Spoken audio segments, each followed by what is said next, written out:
Olá, meus queridos irmãos, que a graça de nosso Senhor e Salvador Jesus Cristo continue com todos vocês. Eu sei que a cada vídeo que nós lançamos ou a cada conversa que nós temos, nós manifestamos a saudade que nós sentimos um dos outros. Isso é normal dentro da comunidade cristã. A gente não vai ver esse tipo de manifestação fora dela. Em termos de comunidade é muito difícil, mas no meio cristão isso é muito comum porque de fato é o amor, que nos une. E esse amor nós percebemos ele em Deus quando ele nos amou, dando seu Filho para morrer pelos nossos pecados. Então, não é novidade nenhuma eu dizer aqui que estou com saudade dos irmãos, tanto eu quanto Valéria. E sei que os irmãos também sentem saudade de nós, sentimos saudades uns dos outros. Mas Deus preparará todas as coisas no seu tempo certo. Eu desejo que esse momento que Ele está proporcionando para nós possa nos ajudar a passar esse tempo. E em breve virá o momento, do nosso encontro presencial. Por enquanto, Deus está nos permitindo assim. Quero compartilhar com os amados o Salmo número 1. Ele tem uma mensagem muito oportuna para os nossos corações. Essa é a alegria, essa é a grandeza da palavra de Deus em nós. Qualquer texto que nós lemos é a palavra de Deus. E sendo a palavra de Deus, ela sempre será oportuna à nossa vida, ao nosso coração. Eu vou ler apenas o verso 1 e o 2 do Salmo número 1. E no verso 1 ele começa dizendo assim: Bem-aventurado o homem que não anda segundo o conselho dos ímpios, nem se detém no caminho dos pecadores e nem se assenta na roda dos escarnecedores. Verso 2: Antes tem o seu prazer na lei do Senhor, e na sua lei medita de dia e de noite. Este é um salmo dos mais conhecidos, acompanhando o Salmo 23, o 90, o 127, que por nós são bem conhecidos. E de imediato, esses dois primeiros versos do Salmo número 1 são contrastantes, ainda que se complementam. É claro, começa numa negação e termina numa aprovação do que seja o certo. Eles se confrontam em suas orientações, pois apresentam alguém que tem diante de si dois caminhos para ser feliz. Contudo, eles são totalmente diferentes na forma de buscar, na fonte, no resultado e na própria durabilidade. Alguém vai buscar a sua felicidade ou ser bem-aventurado por um caminho, e o Salmo está mostrando de fato o outro caminho que é certo. Então esse Salmo está orientando em como alcançar a verdadeira bem-aventurança na sua vida. Mas antes de mais nada, precisamos entender o que seja ser bem-aventurado ou feliz, que esse homem do Salmo está buscando para si. Então, ser bem-aventurado é ser realizado espiritualmente e, consequentemente, provar também das bênçãos de Deus no seu viver diário. Eu não estou querendo antecipar o fim da história, mas a realidade do Salmo é essa. Ele vai fazer uma diferenciação do que de fato seja ser bem-aventurado e como ser bem-aventurado. E não há outro caminho, ele vai concluir isso aí, se não for realmente pelos caminhos de Deus. Portanto, se olharmos para o que Jesus deixou escrito sobre quem é bem-aventurado, lá no Sermão do Monte, no livro de Mateus, Lucas também, ele vai descrever lá que bem-aventurado é o pobre de espírito, são os pacificadores, os misericordiosos que choram, e aí por diante. A gente vai perceber que o caminho para a felicidade ou a bem-aventurança que o Evangelho ensina é diferente e um caminho muito superior ao que o mundo vai oferecer, ou, se você achar melhor, ao que o homem vai oferecer como caminho para a felicidade. Assim, o Salmo chama a nossa atenção para o fato de que qualquer bem-aventurança só é possível a partir de uma vida sob a direção e a condução de Deus. Por isso, ele inicia advertindo sobre três áreas negativas que precisam ser percebidas como que não caracterizando a vida de um homem realmente feliz. Você, talvez como eu, deve ter ouvido tantas pessoas falar e definir o que seja ser feliz, o que seria a sua maior realização, a sua maior expectativa, aquilo que de fato lhe traria uma grande felicidade. Mas o Salmo tem nos ensinando alguma coisa.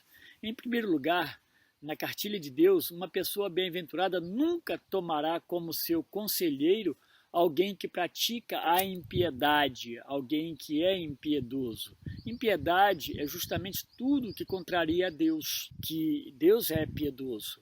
O impiedoso despreza a soberania de Deus em sua vida. Por isso que ele não pode ser buscado como conselheiro.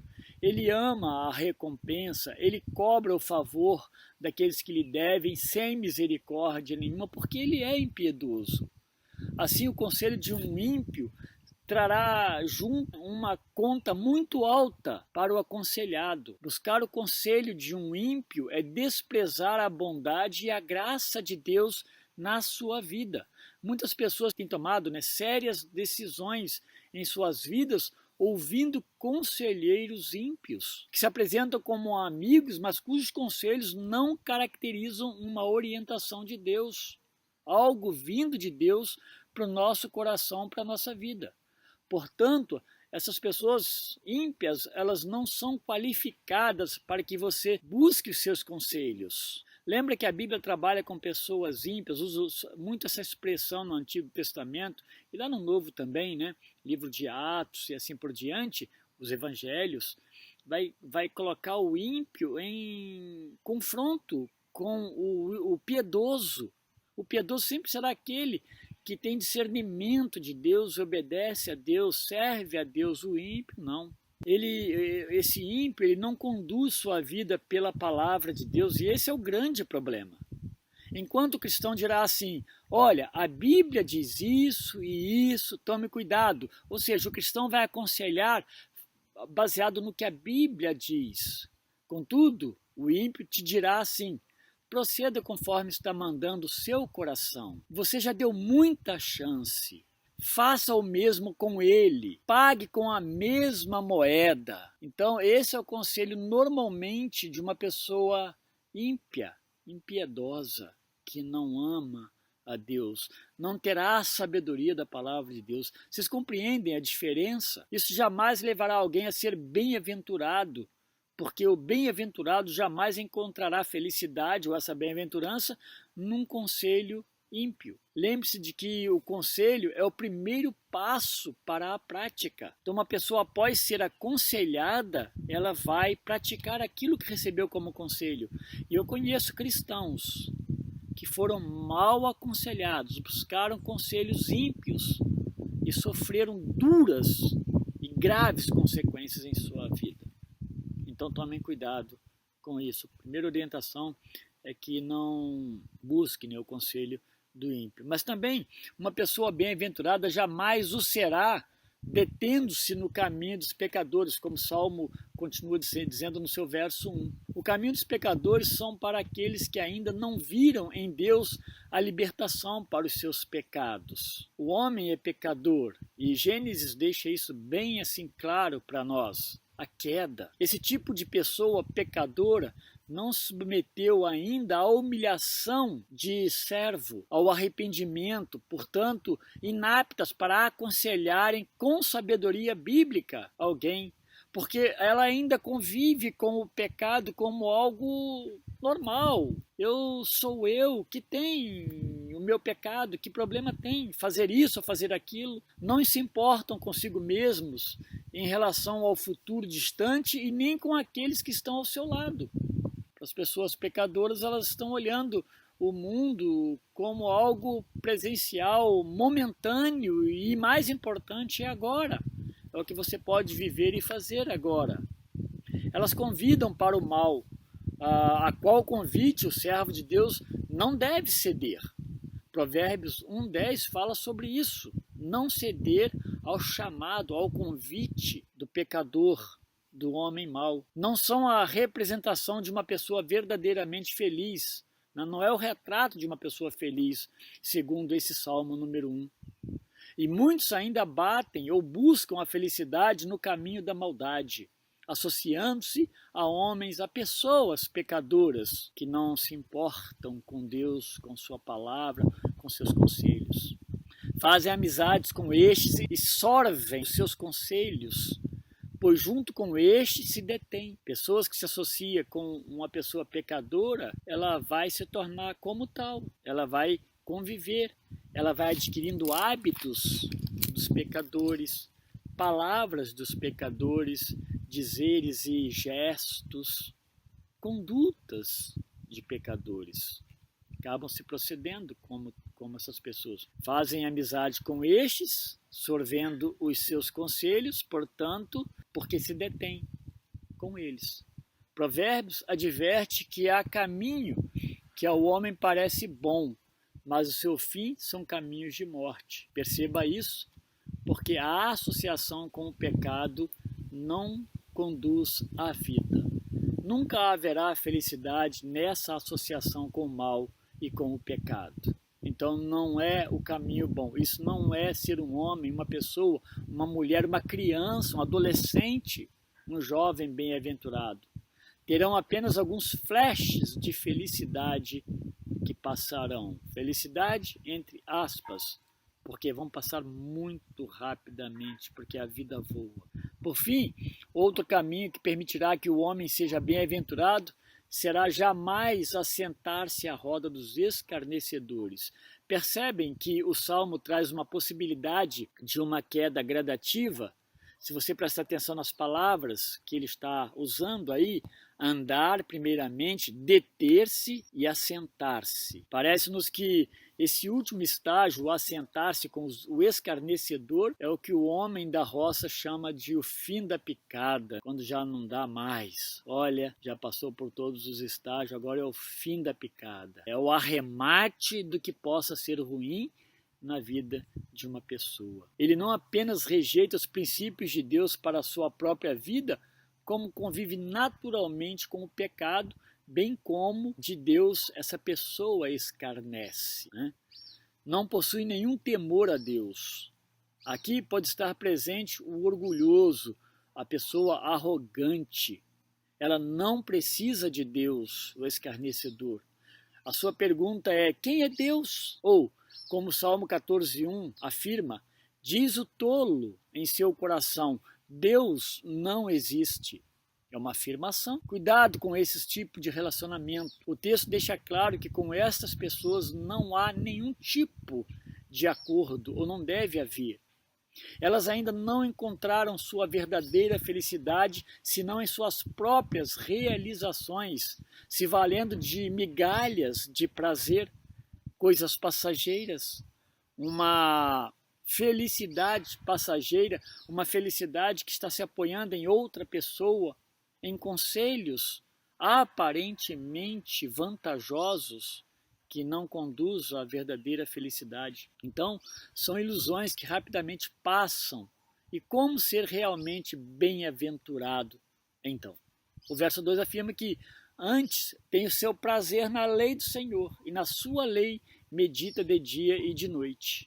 Bom, agora nós estamos encontrando então uma resposta para alguém ser feliz e ser bem-aventurado, né? Que o texto está chamando a atenção para isso. Você vai perceber que Deus está ensinando que não é o que eu faço ou como eu faço, mas sim como Deus faz e me ordena a fazer, e me orienta a fazer. Prazer na lei de Deus não se encontra junto com o impiedoso, ou junto com o pecador, ou junto com o escarnecedor. Essas pessoas, elas não têm nenhuma alegria para te oferecer, duradoura, pelo menos. Pelo contrário, nos ensinos de Deus, nos quais a verdadeira transformação é que nós precisamos nos apoiar. É isso que a Bíblia está ensinando, que o Salmo número 1 está ensinando. Pela leitura e a meditação na palavra de Deus, eu vejo que sou pecador. Deus mostra isso para mim. Mas melhor do que isso, eu vejo que Deus perdoa o meu pecado por meio da morte expiatória de Jesus Cristo, ali na cruz do Calvário. Expiação é como que se Deus esquecesse de nossa dívida que gerava culpa em nós. Sim, o homem verdadeiramente feliz será somente aquele que ama as Escrituras, porque elas revelam Deus para nós e em nós.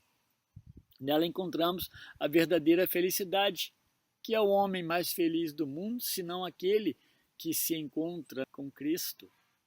O Deus que nos livra da condenação do pecado, perdoando-nos e cujo efeito é de durabilidade eterna. É Ele que nos dá as bem-aventuranças. Por isso que ser bem-aventurado é uma condição oposta ao que as pessoas sem Cristo acreditam. Ser bem-aventurado é agir segundo a vontade de Deus, é ser livre de nosso próprio controle, de nosso próprio domínio. Ser bem-aventurado é ser servo, é ser escravo. Olha que diferença daquilo que o mundo tem pregado, tem ensinado e trazido para as pessoas como os bem-sucedidos na vida.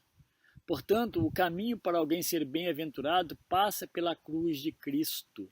É bem oposto, é bem diferente.